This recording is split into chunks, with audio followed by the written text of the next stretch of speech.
Hello everyone. तो आज हम बात करेंगे एक ऐसे चीज़ के बारे में जो कि अमीरों और गरीबों में एक डिफरेंस क्रिएट करता है। अभी आप बोलोगे कि सबसे बड़ी चीज़ तो पैसा है, क्योंकि पैसे की वजह से ही तो हम डिफ्रेंशिएट कर पाते हैं कि ये अमीर है, ये मिडिल क्लास है और ये गरीब है। लेकिन आई थिंक उससे भी एक बड़ी चीज़ है जो कि ये डिफरेंस पैदा करती है, वो है फिनेंशियल लिटरेसी। कौन सी चीज़ है जो कि डिटरमाइन करती है किसके पास कितना पैसा होगा? हार्डवर्क, मेहनत।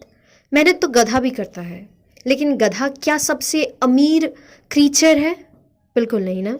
तो सिर्फ हार्डवर्क या सिर्फ किस्मत पैसा कमाने का कारण मेरे हिसाब से नहीं हो सकता। हमने बहुत बार ऐसे एग्जाम्पल्स देखे हैं जहाँ पर कि कुछ लोग हैं जिनके पास कुछ नहीं है, लेकिन वो फिर भी बहुत सारा पैसा कमाते हैं या अल्टीमेटली एक बहुत अच्छे मुकाम पर पहुंच जाते हैं। दूसरी तरफ हमने ऐसे भी लोग देखे हैं जिनके पास सब कुछ है, लेकिन फिर भी अल्टीमेटली उनके पास कुछ नहीं बचता। आखिर ऐसा क्यों? आप बोलोगे कि किस्मत खराब थी इसलिए। अभी आप सोचो, जिसको खाने को नहीं मिलता, जिसके पास अच्छे कपड़े नहीं है, रहने को जगह नहीं है, उसकी किस्मत अच्छी है या फिर जिसके पास सब है? किसका किस्मत अच्छा है? ऑफ कोर्स जिसके पास सब है। तो अगर आप बोलोगे कि किस्मत की वजह से ये हुआ, तो आई डाउट इट। तो दोस्तों, आज का ये जो मेरा टॉपिक है, इसके लिए मेरा मेजर सोर्स है रॉबर्ट कायोसाकी की एक book the rich dad poor dad. Robert Kiyosaki एक अमेरिकन बिजनेसमैन है जो द रिच डैड करके एक कंपनी भी चलाते हैं। रिच और पुअर के बीच में जो one of the major difference है वो है रैट रेस का। रिच लोग रैट रेस में नहीं फंसते और पुअर रैट रेस में फंसते हैं। तो पहले हमको ये जानना ज़रूरी है कि रैट रेस है क्या। तो रैट रेस एक ऐसी चीज़ है जो कि दो इमोशंस से ड्रिवन होती है। वो दो इमोशंस क्या है? डर और डिज़ायर। अभी हमको जानना है कि ये दो इमोशंस, डर और डिज़ायर, कैसे हमको ड्राइव करती है, कैसे हमको ले जाती है रैट रेस की तरफ। हम लोगों ने बहुत बार सोचा है कि मुझे जल्दी से जल्दी पैसे कमाने हैं, क्योंकि अगर मेरे पास पैसे नहीं होंगे तो मैं क्या करूँगी? मैं सड़क पे आ जाऊँगी, मैं खुद को नहीं सपोर्ट कर पाऊँगी, मैं अपने फैमिली मेम्बर्स को नहीं सपोर्ट कर पाऊँगी। अगर मेरे पास सिक्योर जॉब नहीं है तो आज मेरे पास पैसे हैं, कल नहीं होंगे, फिर मेरा क्या होगा? हमेशा हम इस डर के अंदर रहते हैं, एक प्रेशर के अंदर रहते हैं। कभी कभी ये प्रेशर हम खुद क्रिएट करते हैं, कभी कभी फैमिली मेम्बर्स करते हैं या फ्रेंड्स करते हैं, और कभी कभी सोसाइटी करती है।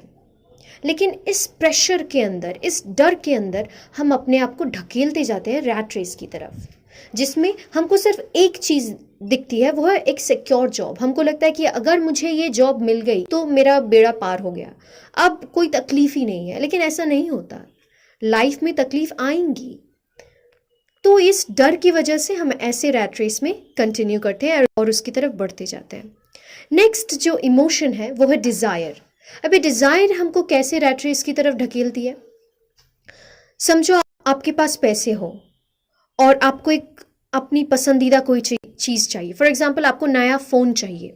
आपके पास 10,000 रुपये आए, आपने क्या किया? उस 10,000 से आपने अपना फ़ोन खरीद लिया जो आपको चाहिए था।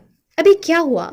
आपको लगा कि पैसा ही सल्यूशन है। अगर मेरे पास पैसे आ गए तो मैं अपने मनपसंद चीज़ खरीद सकती हूँ। यानी कि अगर ज़्यादा पैसे इज इक्वल टू ज़्यादा चीज़ें।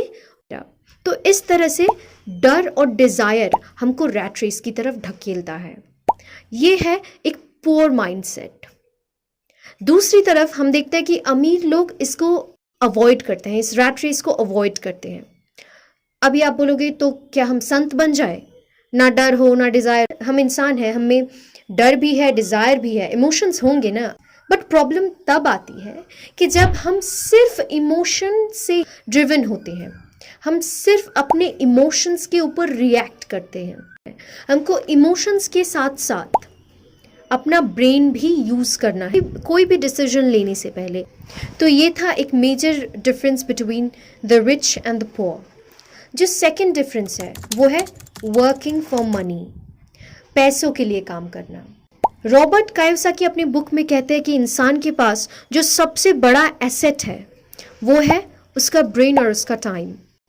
जो गरीब होते हैं वो डायरेक्टली पैसों के लिए काम करते हैं, वो अपना लेबर, अपना टाइम, अपना ब्रेन सेल करते हैं पैसों के लिए। क्यों? क्योंकि हमने पहले ही जाना रैट रेस, डर और डिजायर, हम डायरेक्टली पैसों के लिए काम करते हैं। यानी कि ये कुछ ऐसा होगा कि समझो एक गधा है, आप उस गधे के पीठ पे बैठे हुए हो, वो गधा नहीं आगे बढ़ रहा, तो आप उसे कैसे आगे बढ़ाओगे? आप एक रस्सी के साथ एक गाजर टांग दोगे उसके आंखों के सामने, तो वो उस आशा में चलेगा कि अगर मैं थोड़ी दूर और जाऊं तो मुझे ये गाजर मिल जाएगा। लेकिन क्या वो गाजर उसको असल में कभी मिलेगा? नहीं। क्यों? क्योंकि वो गाजर तो एक इल्यूशन है, सिर्फ उस गधे को दौड़ाने के लिए। सिमिलरली हम वही करते हैं अपने आप के साथ। हम पैसों को ही सब कुछ मान लेते हैं। पैसा एक इल्यूशन है जिसके पीछे हम दौड़ते रहते हैं, और उसी की वजह से हम बहुत मेहनत करते हैं, बहुत कुछ करते हैं, लेकिन अल्टीमेटली हमारे पास कुछ नहीं रहता। दूसरी तरफ अमीर क्या करते हैं? वो अपना सबसे बड़ा जो एसेट है, अपना ब्रेन और अपना टाइम, आपको लगता है वो ऐसे ही इन्वेस्ट कर देंगे? बिल्कुल नहीं। वो अपना टाइम और अपना ब्रेन वहाँ पर इन्वेस्ट करते हैं जहाँ पर उनको कुछ चीज़ मिलेगी सीखने के लिए। अगर आपके पास नॉलेज नहीं है तो आप अगर किसी तरह पैसे बना भी लेते हो, फिर आपको जब मुश्किल आएगी तो क्या होगा? आप पैसे डुबा भी दोगे। लेकिन अगर आपको पता है कि पैसे कैसे काम करते हैं, अगर आपको नॉलेज है सही, तो क्या होगा? कोई भी सिचुएशन आ जाए, आप उस सिचुएशन से ओवरकम कर सकते हो। समझो अगर आपको कहीं से अभी 10,000 रुपये मिलते हैं, तो आप क्या करोगे? सबसे पहले तो आप वो पैसा लोगे और कोई ऐसी चीज़ खरीदोगे जो आपको बहुत दिनों से चाहिए थी, कि मुझे ये चीज़ चाहिए थी, अब मुझे पैसे मिले, अब तो पहले मैं यही जाके खरीदूंगी। या फिर 10,000 रुपये मिले हैं, पार्टी तो बनती है। हम में से ज़्यादातर लोग शायद यही करेंगे, और यही वो डिफरेंस है रिच और पुअर माइंडसेट के बीच में। रिच सबसे पहले अपने पैसों से एसेट्स खरीदते हैं, दूसरी तरफ पुअर अपने पैसों से लायबिलिटीज़ खरीदते हैं। अबे लायबिलिटीज़ क्या है और एसेट्स क्या है? तो लायबिलिटीज़ वो सारी चीज़ें हैं जिससे आपको अपने पॉकेट से पैसा देना पड़ता है, और एसेट्स वो सारी चीज़ें हैं जो आपको पैसा देती है, जो आपके पॉकेट में पैसा डालती है। तो रिच और पुअर माइंडसेट के बीच में ये डिफरेंस है कि रिच को अगर पैसे मिले तो वो पहले जाके एसेट्स खरीदेगा, और पुअर सबसे पहले जाके एक लायबिलिटी खरीदेगा। अभी हम क्यों एसेट्स कलेक्ट करें, इसके लिए हमको ये जानना है। पुअर का the major source of income जो है वो है जॉब, फॉर एग्जाम्पल। तो क्या होता है, उस जॉब से जो भी पैसा आता है उस पैसे को उनको अपने एक्सपेंसेस पे लगाने पड़ता है। एक्सपेंस इतना ज़्यादा है, इनकम किया हुआ जो भी पैसा है वो एक्सपेंस में ही स्पेंड हो जाता है, कुछ बचता ही नहीं। ना उनके लायबिलिटीज़ कुछ हैं, ना उनके एसेट्स कुछ हैं।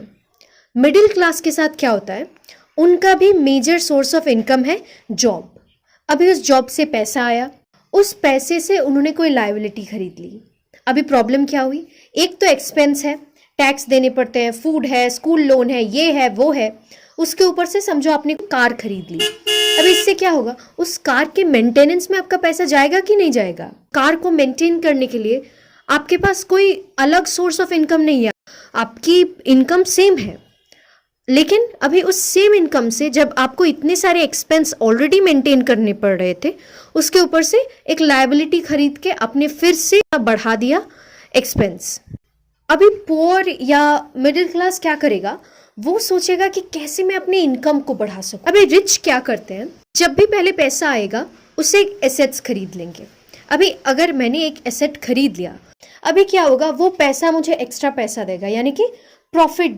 अगर मेरे पास 10,000 रुपये आए, उस 10,000 को मैंने अपने एसेट पे लगाया, तो क्या हुआ, उस 10,000 को मैंने काम पे लगाया, यानी कि मैंने पैसों को अपने लिए काम पे लगाया। पुअर माइंडसेट वाले ये सोचते हैं कि किस तरह मैं अपने इनकम को बढ़ा सकूं। अगर सोचिए आपने 100 रुपये एक्स्ट्रा कमाए, उसके साथ साथ आपने कुछ ऐसी भी चीज़ खरीद ली, हर महीने वो 100 रुपये खर्च हो जा रहा है उस चीज़ को मेंटेन करने में, तो क्या हुआ, आपने जो ज़्यादा काम किया वो किसी काम नहीं आया। तो आपको क्या करना है, आपको अपने एसेट लिस्ट पे ध्यान देना है इंस्टेड ऑफ अपने इनकम सोर्स पे। रिच और पुअर माइंडसेट का जो नेक्स्ट डिफरेंस है वो है माइंड योर ओन बिजनेस। अपना काम करो। समझो आप कोई जॉब कर रहे हो, आपको मंथली कुछ मिलता है, अभी उस पैसे के ऊपर टैक्स लगता है, यानी कि आपका जो इनकम था, टोटल इनकम था, उससे कुछ पैसा चला गया। जो बाकी पैसे हैं उस पैसे से मेरे जो लायबिलिटीज़ हैं उन चीज़ों के लिए मैंने पैसे दी तो और थोड़ा कम हो गया। उसके ऊपर से इंसान के एक्सपेंसेस हैं, तो ये सारी चीज़ों पे मैंने सारा पैसा जो था मेरा टोटल इनकम, इन सारी चीज़ों से धीरे धीरे कम हो गया। इन सारी चीज़ों में हम किसी और के लिए काम कर रहे हैं। अब पहले जब मैं काम कर रहा था वो मैं किसके लिए काम करता हूँ? अपने बॉस के लिए काम करता हूँ। उसके बाद जब मुझे पैसे मिलते हैं, मैं टैक्स देता हूँ, तो मैं सरकार के लिए काम कर रहा हूँ। और जो बचा कुचा जो हमको मिलता है उससे हम खुद के लिए काम करते हैं। लेकिन रिच हमेशा क्या करते हैं? वो पहले अपने लिए काम करते हैं। वो हमेशा सोचते हैं किस तरीके से वो अपना एसेट लिस्ट मेंटेन रख सकते हैं। वो नेक्स्ट पॉइंट है, वो एक बहुत ही आई थिंक सबसे ज़्यादा इम्पोर्टेंट पॉइंट, वो है टाइम एंड एजुकेशन।